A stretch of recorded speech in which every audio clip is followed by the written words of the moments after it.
Halo para pendengar, dimanapun kalian berada, balik lagi di konten pembahasan Overlord. Di video kali ini, gue tertarik untuk ngebahas profilnya Momon dan juga Nabe. So, tidak usah lama-lama, langsung aja, mari kita mulai.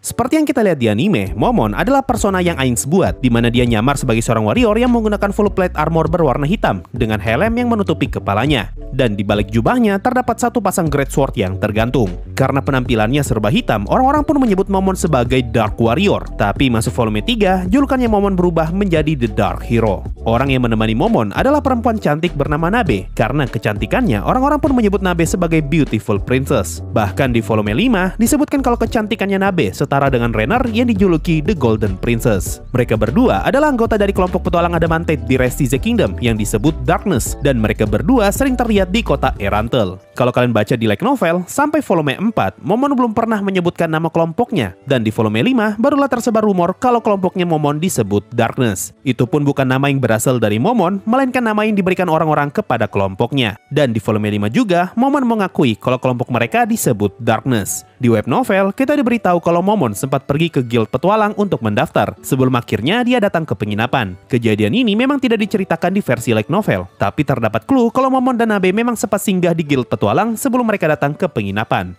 Nah, di web novel, Momon alias Nabe sempat mikir sejenak ketika ditanya soal nama, dan keluarlah nama Momon. Kalimat ini menjadi pertanda kalau Momon adalah nama yang baru saja Nabe pikirkan saat itu juga. Hal yang serupa mungkin saja terjadi kepada Ainz, di mana Ainz datang bareng Nabe ke guild petualang, dan dia sempat mikir mau pakai nama apa. Tapi karena waktunya terlalu singkat, Ainz pun memilih nama yang paling simpel, yaitu nama Momon yang diambil dari nama Momonga, dan nama Nabe yang diambil dari nama Naberal. Nah, di side story terungkap kalau Ainz sengaja mempelajari sihir bernama Perfect Warrior karena dia ingin bisa jadi warrior sama seperti Touch Me. Ini adalah sihir yang ngebuat Magicaster dapat berubah kelasnya menjadi warrior. Sihir ini yang jadi alasan kenapa Ainz bisa menggunakan armor dan juga great sword ketika lagi nyamar jadi Momon. Selain itu, alasan Momon menggunakan jubah merah di armornya karena Ainz juga ingin meniru jubah yang Touch Me gunakan.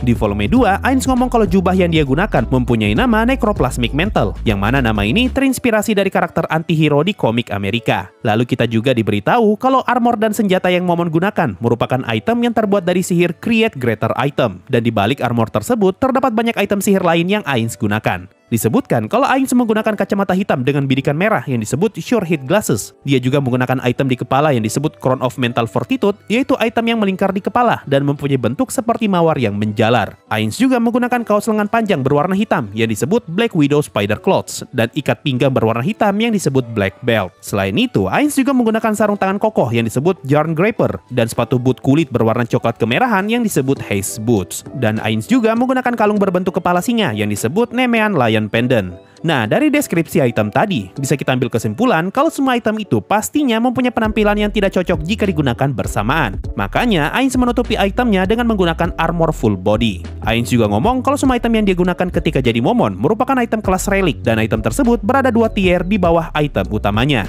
Masih di volume 2, ketika mau bekerja sama dengan kelompoknya Ninya, Momon sempat melepas helmnya, dan kita diberitahu kalau wajahnya Momon tampak seperti orang-orang dari selatan. Alasan kenapa wajahnya Ainz bisa terlihat seperti manusia dan bukan tengkorak, karena Ainz sempat menggunakan sihir ilusi untuk mengubah penampilannya.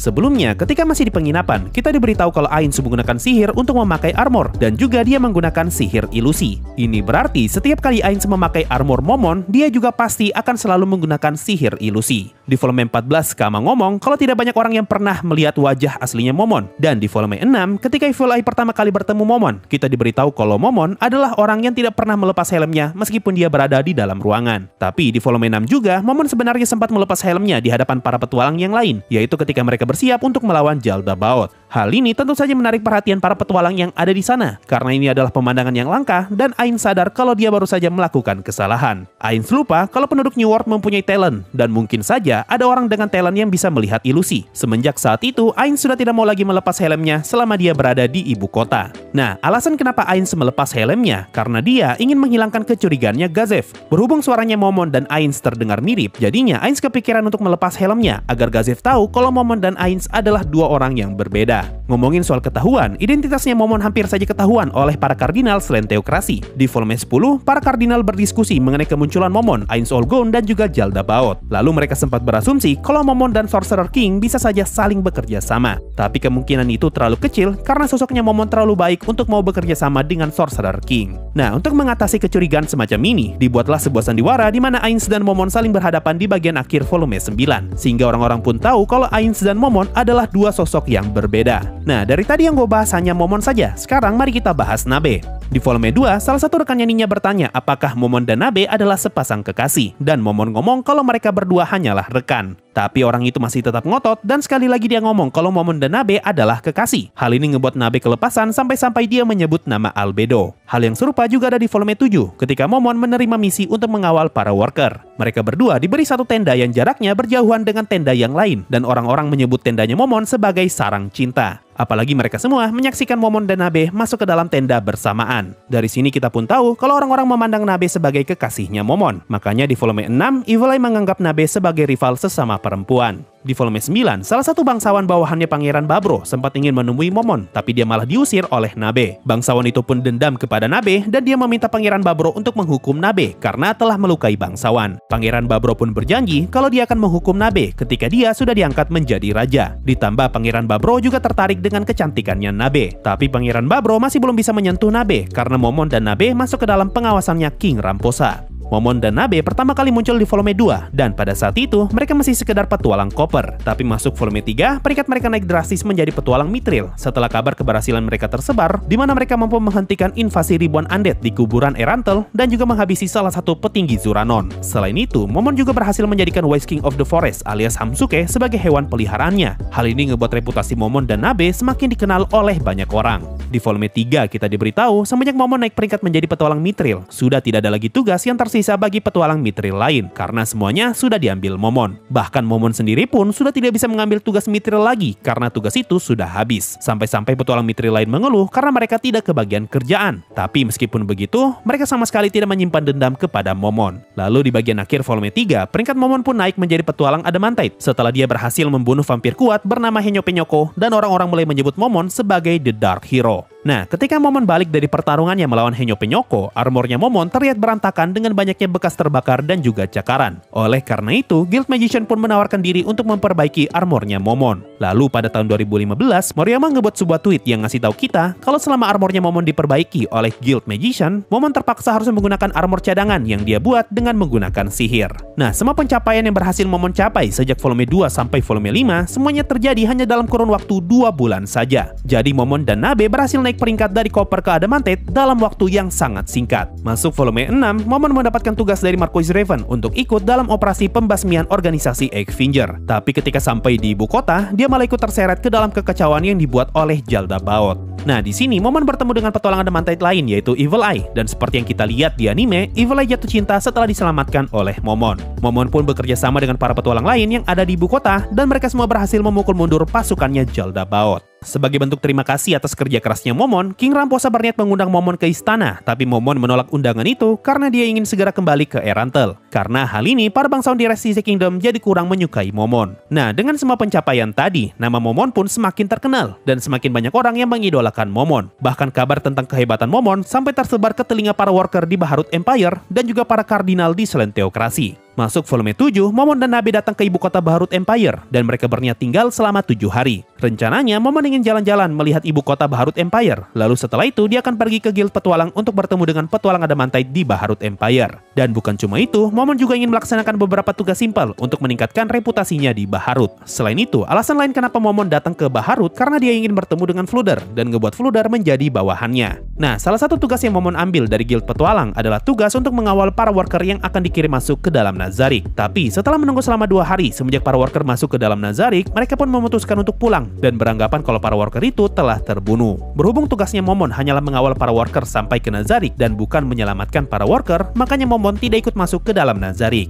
Masuk volume 8, di sini para tentara Erantel mulai menyebut Momon sebagai legenda hidup atau The Living Legend. Kalimat yang serupa juga muncul di volume 9 di mana Momon lagi-lagi disebut sebagai legenda hidup. Dan di sini juga Momon disebut sebagai The Gentle Hero atau pahlawan yang lembut.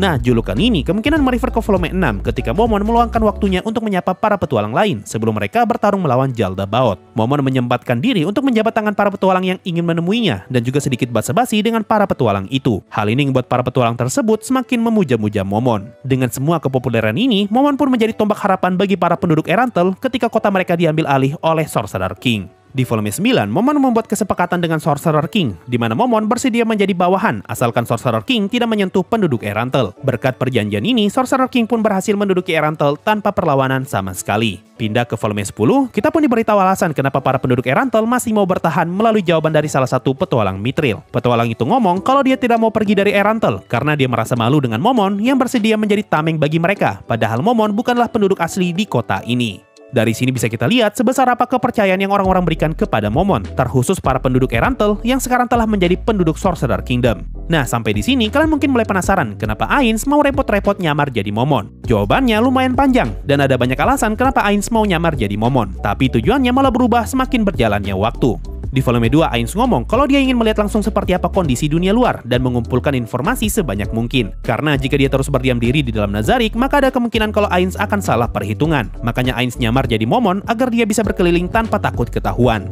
Ainz juga ingin mengumpulkan informasi mengenai para petualang dan siapa saja orang terkuat di dunia. Makanya ketika berada di Baharut Empire, Ainz ingin bertemu dengan petualang Adamantite yang ada di sana. Di volume ini juga kita diberitahu kalau Ainz ingin meningkatkan reputasinya sebagai petualang dan ngebuat dirinya dikenal banyak orang. Topik ini dibahas lebih jauh di volume 4. Di sini Ainz ngomong kalau dia berniat untuk ngebuat Momon dikenal sebagai pahlawan dan pada akhirnya Ainz akan mengungkapkan identitas aslinya sehingga semua pencapaian yang telah Momon buat dapat berpindah kepada Ainz. Tujuan ini masih tetap Ainz pertahankan sampai di volume 5 di mana Ainz berusaha agar Momon tidak dipandang sebagai sosok yang akan melakukan apapun demi uang karena Ainz masih berniat untuk memindahkan semua pencapaiannya ketika dia mengungkapkan wujud aslinya. Tapi sayang, tujuan ini malah berubah semenjak volume 8, yaitu ketika Demiurge dan Albedo salah paham. Mereka berdua mengira kalau sejak awal Ainz ingin menguasai Erantel tanpa kekerasan, makanya Ainz menyamar sebagai Momon untuk mengambil hati para penduduk Erantel. Karena hal ini terjadilah sandiwara di mana Sorcerer King dan Momon saling ngebuat perjanjian, dan Erantel pun berhasil dikuasai tanpa perlawanan. Nah, masuk volume 10, tujuannya berubah lagi, dan kali ini Ainz ingin memanfaatkan pengaruhnya Momon untuk ngebuat para penduduk Sorcerer Kingdom tetap tenang. Dan di saat yang bersamaan, Ainz juga berencana untuk mengurangi pengaruhnya Momon dengan sering-sering mengirim Momon keluar dari Sorcerer Kingdom dalam rangka melaksanakan misi. Lalu selama Momon di luar, Ainz berharap agar para penduduk Sorcerer Kingdom perlahan-lahan mulai bisa menerima keberadaannya Ainz tanpa adanya Momon. Nah, buat yang gak tahu, semenjak akhir volume 9, Ainz sudah tidak pernah lagi nyamar jadi Momon, dan tugas itu dia berikan kepada Pandora Actor. Nah, itu tadi semua informasi tentang Momon dan juga Nabe yang berhasil gua kumpulkan. Setelah nonton konten ini, harusnya kalian sudah paham alasan kenapa Ainz nyamar jadi Momon. Kalau mau dibilang, gua kasihan sama para penduduk Erantel yang kena tipu Momon, tapi gua lebih kasihan lagi sama Evil Eye yang jatuh cinta sama Momon. Sudah hampir bisa dipastikan kalau cintanya Evil Eye tidak akan pernah terbalaskan, malah mungkin bakalan berakhir dengan tragis. Mungkin itu saja untuk video kali ini, makasih semua sudah mendengarkan sampai di titik ini. Sampai jumpa di video berikutnya, dan bye-bye.